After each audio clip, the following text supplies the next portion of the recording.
नमस्कार, times of Swaraj में आप सबों का स्वागत है और मैं हूं संतोष सिंह। देखिए, आंदोलन का असर होता है, थोड़ा धैर्य रखने की जरूरत है। और वो आंदोलन जो अहिंसात्मक होता है उसमें सार्थक परिणाम निकलना ही निकलना है।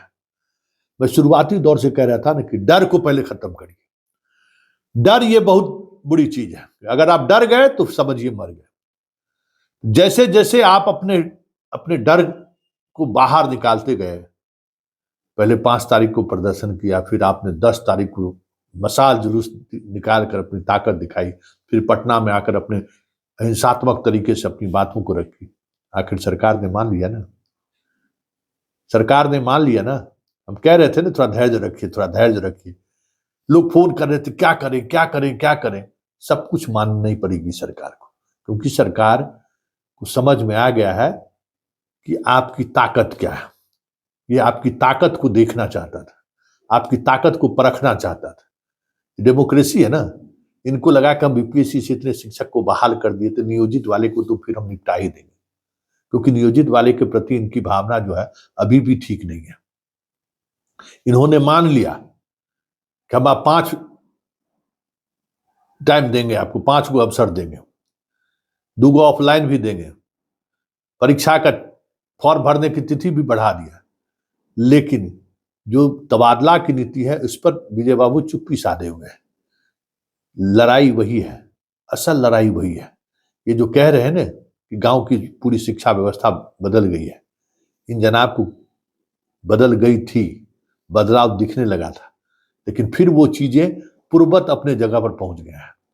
और आने वाले दिनों में और भी बुरी स्थिति हो जाएगी अगर यही तबादला नीति इसी तरीके से एक पत्नी को 80 किलोमीटर दूर और पति को 150 किलोमीटर दूर अगर इस तरीके से ट्रांसफर पोस्टिंग करते रहिएगा, एक जिला से दूसरे जिला का ट्रांसफर पोस्टिंग करते रहिएगा, तो जिस तरीके की महिलाओं और विकलांग को परेशानी हो रही है, पुरुष को भी परेशानी हो रही है, जो यंग जनरेशन के टीचर आए हैं उनको जो परेशानी हो रही है, जिस तरीके से पोस्टिंग हुई है, वहां शिक्षक है, अब शिक्षक इतना हो गया कि छात्र वहां है ही नहीं।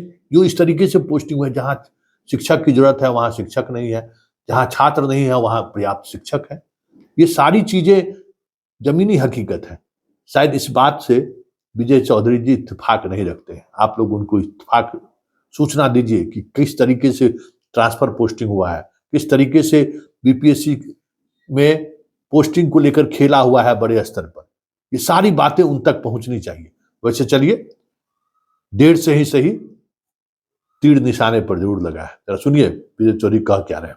और कि मुख्यमंत्री जी की इजाजत से और उनकी सहमति से अब 2 अतिरिक्त परीक्षाएं जो ऑफलाइन होंगी, लिखित परीक्षा, दोनों की मान्यता तो बराबर है और मकसद तो एक ही है कि जो नियोजित शिक्षक हैं उनकी सेवा सरकारी हो जाएगी। और मुख्यमंत्री जी ने भी घोषणा की थी कि उन लोगों को भी एक एग्ज़ाम लेके इन लोगों को सरकारी बना दिया जाएगा। और परीक्षा की तिथि भी घोषित हुई। तब फिर शिक्षकों के तरफ से ये एक तरह से कठिनाई बताई गई थी कि ऑनलाइन परीक्षा देने में उन्हें दिक्कत थी। इसलिए हमें प्रसन्नता है यह बताते हुए कि सरकार ने मुख्यमंत्री जी की सहमति से ये निर्णय लिया है। और दूसरी बात कि हमने उस समय भी शिक्षकों से अपील की थी, कहा था कि शिक्षक धैर्य रखें, अध्यापन कार्य में रुचि लें, हम उनके कठिनाइयों को जरूर देखेंगे। और एक माहौल जो अभी बना है पूरे बिहार में, खास करके ग्रामीण क्षेत्रों में, कि शिक्षा व्यवस्था में, विद्यालयों में शिक्षा जो दी जाती थी, पूरे व्यवस्था में सुधार स्पष्ट रूप से दूर गांव देहात तक दिख रहा है। और लोगों में, मतलब बिहार के आम लोगों में, ये जो शिक्षा व्यवस्था में, विद्यालयों के संचालन में, विद्यालय में शिक्षकों से लेके छात्रों की उपस्थिति में, सुदूर देहाती इलाके में भी जिस ढंग से एक सुधार हुआ है, उसकी सभी लोग सराहना कर रहे हैं। सुन लिए, अब एक ही बचा हुआ है ना। 90% हम लोग मिशन पर हम लोग नहीं, मतलब आप मिशन पे कामयाब हो रहे हैं ना, डटे रहिए, माननी पड़ेगी। और कल के वीडियो कॉन्फ्रेंसिंग में पाठक जी बड़ी सॉफ्ट थे नियोजित शिक्षकों को लेकर।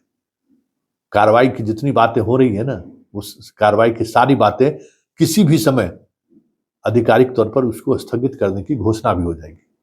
बस डरना नहीं है।